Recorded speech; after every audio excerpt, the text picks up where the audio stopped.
students. I am Teacher Bernadette and I will be your instructor in astronomy. So for today's topic, we will be discussing about stellar evolution. And at the end of the day, you are expected to define stellar evolution, explain the entire cycle of stellar evolution, and letter C, reflect on the importance of stellar evolution. Before we proceed to our next topic, let's have a review on what we have discussed on our previous lesson. Last time, we have discussed about the stellar classification. Let's define first what is the stellar evolution. So stellar evolution is a process by which a star undergoes a radical changes during its lifetime, or simply, it is the entire cycle of a star from the day it's born up to its death. And now class, you are going to listen to a song in relation to our topic. Kindly get your notebook and jot down the important things in relation to our topic. Are you ready?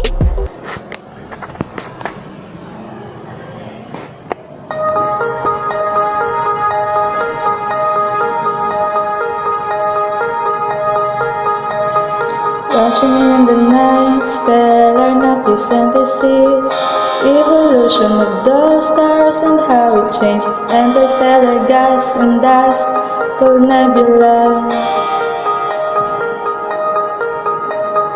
Changing too fast, stars has its coolest part, and this is combined into a denser things.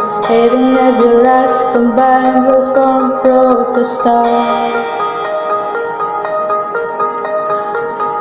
When its inner temperature reaches, that is about 10 million degrees, a protostar will become a star. Just how fast the stars changes, then the star will evolve to a red giant.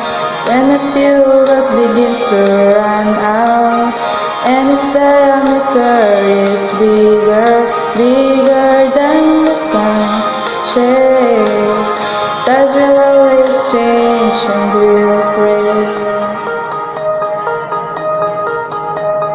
Very massive stars goes through a second span after wind exhausting their hydrogen. After it exhausts, it is called now a supergiant. Moving too fast, stars are lighting up the earth, more than 8 times of mass than the sun is next. And when this collapse, supernova is the one. Stars are getting older, baby, and the next called black hole, which is trapping everything around it. Just how fast the stars changes, every star at its corpse or dead one, and this one called a neutron star. But there's nothing to be afraid of, every star's a bit changes. Stars will always change and will break.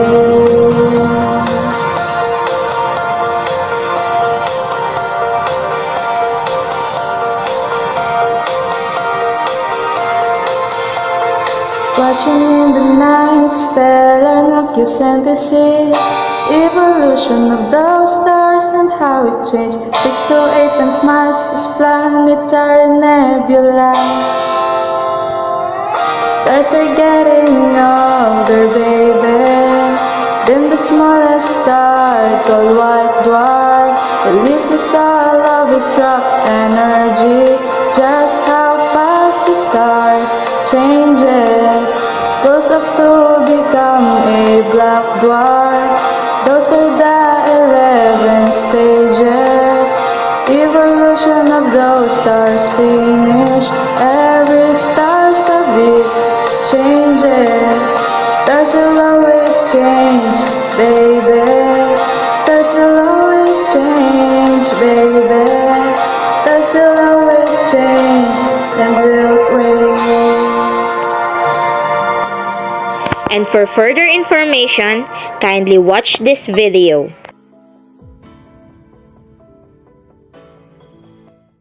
So what happens during the life cycle of a star? Some B movies, an Oscar? A star on the Hollywood Walk of Fame? No, that's a different kind of star. I mean stars found in space, like our sun. All stars initially form from a cloud of dust and hydrogen gas. This cloud is called a stellar nebula. Gravity over millions of years causes the dust and gas to spiral together. The particles move faster and eventually reach temperatures of millions of degrees to form a protostar. A star forms when it is hot enough for hydrogen nuclei to fuse to form helium. For more about nuclear fusion, watch this video. The star then enters a long stable period where the outward pressure of the heat generated by nuclear fusion counteracts the force of gravity. The star is now called a main sequence star, and it stays in this state for between 10 million and 10 billion years. What happens next depends on the size of the star. Let's talk about a smaller star first, one roughly the size of our Sun. Up until now, the nuclear fusion has been occurring between hydrogen nuclei, but eventually the hydrogen begins to run out. Now the outward force of fusion is less than the inward force of gravity. This causes the star to collapse inward and the temperature to increase. It becomes so hot that helium nuclei can now begin to fuse together to form heavier elements, but only as far as iron. To form elements heavier than iron requires an input of energy, which we'll explain a little later. The star now expands and becomes what is called a red giant. When our Sun becomes a red giant, it will expand to such a size as to engulf the 3 inner planets. Next, fusion of helium in the red giant will eventually stop. Suddenly, the force of gravity is greater than the outward pressure of fusion, causing the star to collapse, forming a white dwarf. No more fusion is occurring inside the star, and so the white dwarf cools down. Eventually, after many billions of years of cooling, it stops releasing heat, and it becomes a black dwarf, as cold as the empty space that surrounds it. So what about bigger stars? What happens to them? They follow a different pattern. These stars too eventually run out of hydrogen, but quicker than a smaller star would. Massive stars, as a result, have a much shorter main sequence life than smaller stars. These stars then expand to become super red giants, now full of all the elements up to iron. Eventually, fusion stops, resulting in the collapse of the super red giant. The shockwave created triggers an explosion, a supernova, producing a lot of energy in the form of heat and light, which can outshine all the other stars in the galaxy for several weeks. The extremely high temperature and pressure that exists inside a supernova enables the fusion process to create all of the elements in the periodic table that are heavier than iron. The supernova distributes these throughout the universe, so that means we're all made of stardust. One of 2 things can happen next. Either a neutron star or a black hole is formed. A neutron star is made of densely packed neutrons. Formed when under immense pressure, electrons are forced to merge with protons. A black hole is formed if the mass of the neutron star is sufficiently high to cause further gravitational collapse. A black hole has such strong gravity that even light cannot escape it. We cannot yet observe a black hole directly, but we can detect it by the effects it has on nearby objects such as stars. Now that's one star-studded life cycle. Get a sheet of paper and answer the following.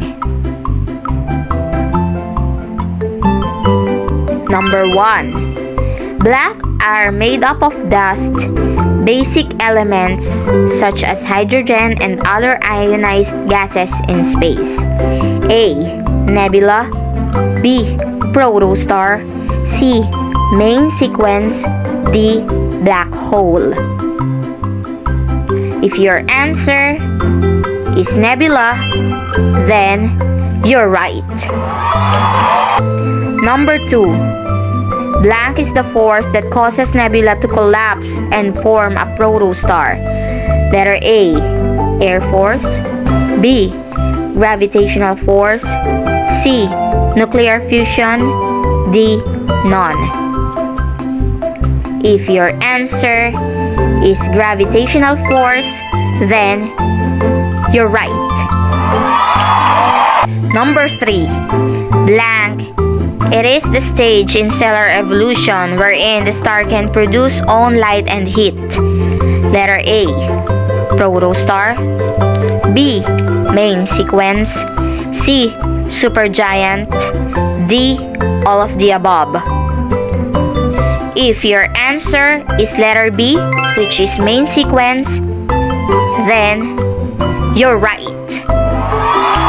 Number 4. Blank. It is the explosion that occurs under the red supergiant phase. If your answer is supernova, then you're right. Number 6 to 10. Illustrate the stellar cycle or stellar evolution stages using a graphic organizer. And number 11 to 15. Why is it important to understand stellar evolution?